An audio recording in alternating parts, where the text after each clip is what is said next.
Hey guys, Septic Goblin. So this week we start off on the bottom of the ocean.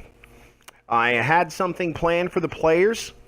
Every time they accomplish a goal that's rather hard in the game, I like to reward them by giving them something that they definitely aren't going to get by normal means. So what I've done to start this week off is I've made a room specifically just to kill the wither. I made it underwater just in case the wither escapes. It'll be easier to contain him. I dolled it up with some glass, with some glowstone, some nether brick, and some quartz just to keep the theme. As you see, we got those paintings look like shower curtains, I guess. We got a couple ender chests there, some chests to store the wither skulls and the soul sand, and here's the bedrock room. Don't have to worry about light because nothing spawns on there, and there's the last safe area, ringed in obsidian. I think this is something that you're not going to get in a normal game, not only because it's not possible to place bedrock. This is still a normal survival. You know, I'm doing some glitching and some things like that, but nothing that'll necessarily break the game. They've killed the wither legit. You know, I have the same plan for the end dragon. As soon as someone defeats the end dragon, I'll place an end frame somewhere. So it'd be easy access to the end. Now, as far as the nether goes, there's really nothing that can be done about the nether. Kind of have to build a castle there and work itself out on its own. So what I'm thinking about doing this week, I'd like to build a couple things. I'd like to get a potion brewing station going. Automatic potions, so that way fighting the end dragon will be a little easier. And I'd like to go see some of the players' houses. So I think we're going to get out of here, and we're going to find a nice place to set that brewing stand up. So I'll see you guys here in just a few minutes after I get off the bottom of the ocean. Look at that, isn't that cool? I like the effect around the fences. So I think I found a great spot for this. Now it's going to be a little cramped on space. As you see, the ceiling is right there. But it's definitely going to be just enough room. Now if we have to do a little expanding, I think it'll probably have to expand down, but I'm thinking about maybe a vault area for the players, some place where they can keep their most valuable items safe. You know, your ender chest is kind of a backpack at this point anyway. All right, so let's get started on this.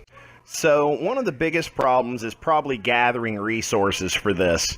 As you see, we already have the netherwort farm here, but watching netherwort grow is kind of a serious task to undertake.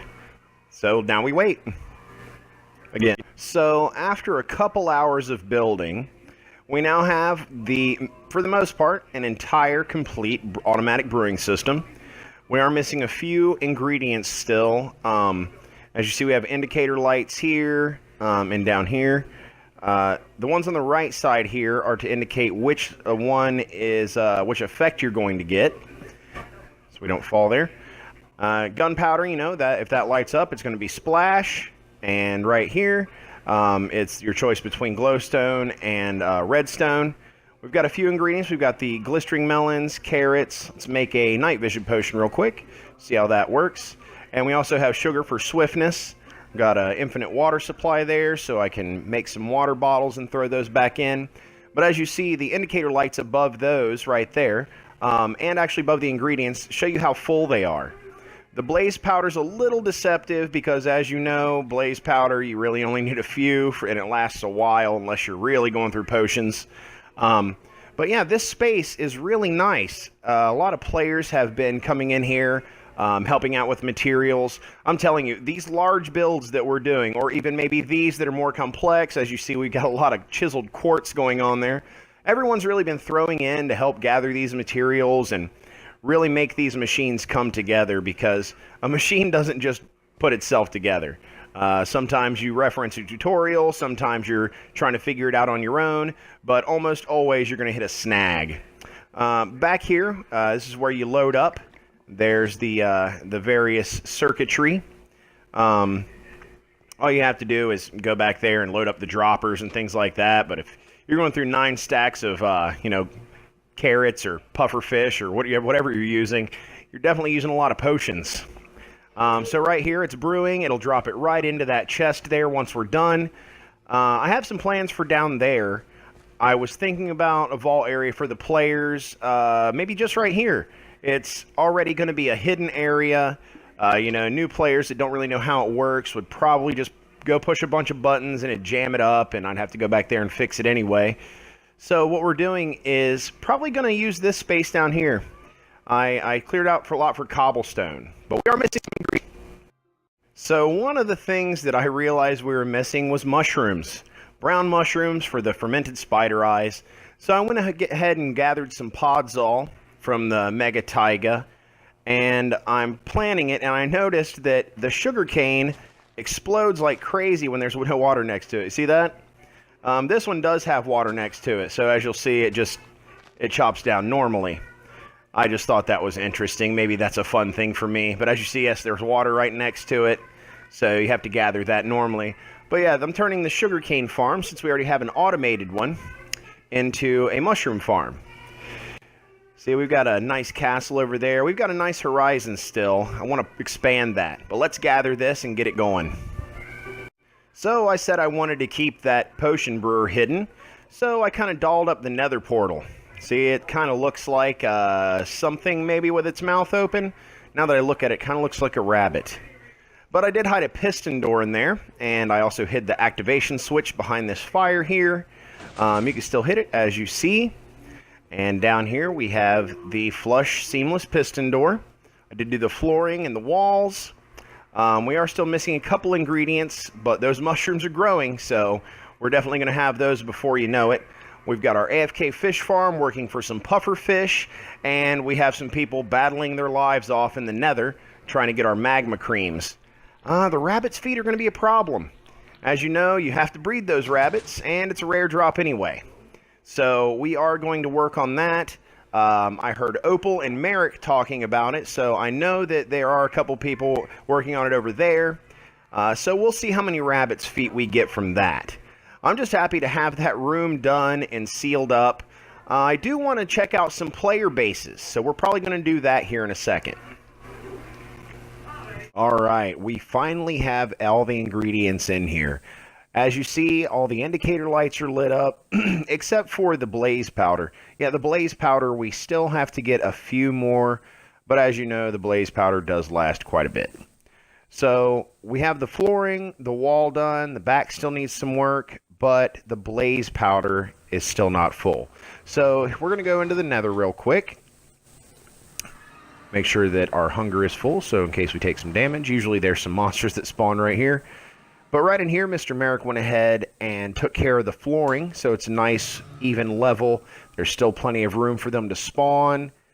You don't really have to worry about a sneak attack from below or the sides, though, and that's the big deal with blazes, because they're going to shoot you with fireballs all over the place. But this one over here is not ready to work on the trap yet, and this is probably where we'll start, since it's so exposed still.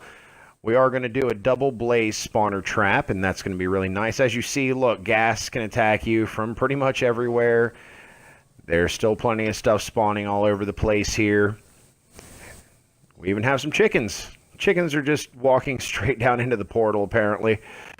And there's the trap there. There's still plenty of room. This is a double fortress nether. This is actually the middle layer. There's plenty to the top. There's some above us. But there's probably only about 50 blocks above us. I would say there's probably 75-ish below us. Not exactly sure the dimensions of the nether, but I know there's more below us than there is above us. So, as you can see, right there, that's our first blaze spawner. It almost has the right dimensions, too. So, excellent job, Mr. Merrick, and I'm sure he had another person helping him at some point. But these blazes are everywhere. It'll be much easier to manage them once all the rails are put up and done. Plenty of space down there. As you see, we do have... There it is. There's the other nether fortress.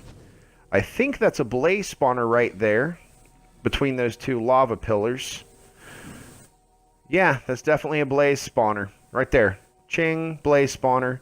So there's probably at least one blaze spawner over there. Obviously, there's one over there.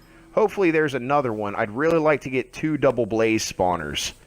That would mean that we could have one automatic to just automatically collect our blaze rods and our glowstone powder, and another one could be manual for XP and what have you. See, blazes all over the place. Blazes, can't get away from them. We're good. I don't like being set on fire and going through the portal, and sometimes you don't really make it there with all your health, or sometimes you die. I'm an expert at dying, as the other OLDCRAFT members will tell you. I die more than everybody. Then again, I do a lot more stupid stuff than everybody does. It's been taking a while for everything to load in. As you can see, the chest tower for the sugarcane farm. There's Merrick's railway system. And speaking of which, I know I said last time that we are going to check out some player houses. So what I'm going to do is I'm going to put together a little segment that I'm probably just going to do maybe 10 seconds a piece in front of each person that I can find's house. And I do mean that I can find. So let's go ahead and get that started. So I was incredibly surprised by the amount of bases I actually found. I went over maybe 2/3 of the outer maps, you know, the medium-sized maps. It's a large world, but I don't think anyone's explored out that far. But I found probably, 40-ish buildings, maybe closer to 50. But I would say maybe 15 or 20 of those are actually still in use. We do have regular players that pop in, 1 or 2 hours a day. Not everyone plays 8 to 10 hours a day like the majority of us do. There are some people that play other games and things like that, but I was really surprised at the amount of bases, the different styles of architecture, the different ideas that people have just when they're building. And it really makes you wonder if they're building to the landscape, or if the landscape gives them the idea that maybe they should build a house there. I usually just pick a flat space and I build a box and I put a bed in it, and it's really nothing special. So yeah, some of these are definitely way more than I was asking for. I really just expected people to make a small base where they could put stuff in, and most of them are dolled up really nice, especially the different types of block that people are using. Some people are just using regular wood, but the placement of the wood, it's a big factor, how you use your block. And definitely, like this one, it's pretty much camouflage. You really can't tell that's a base, but I promise you it is. There's just a lot of different types of bases. Aside from the different placements of bases, not everyone is building above ground. Some people are building underground. I think there's 1 or 2 underwater bases.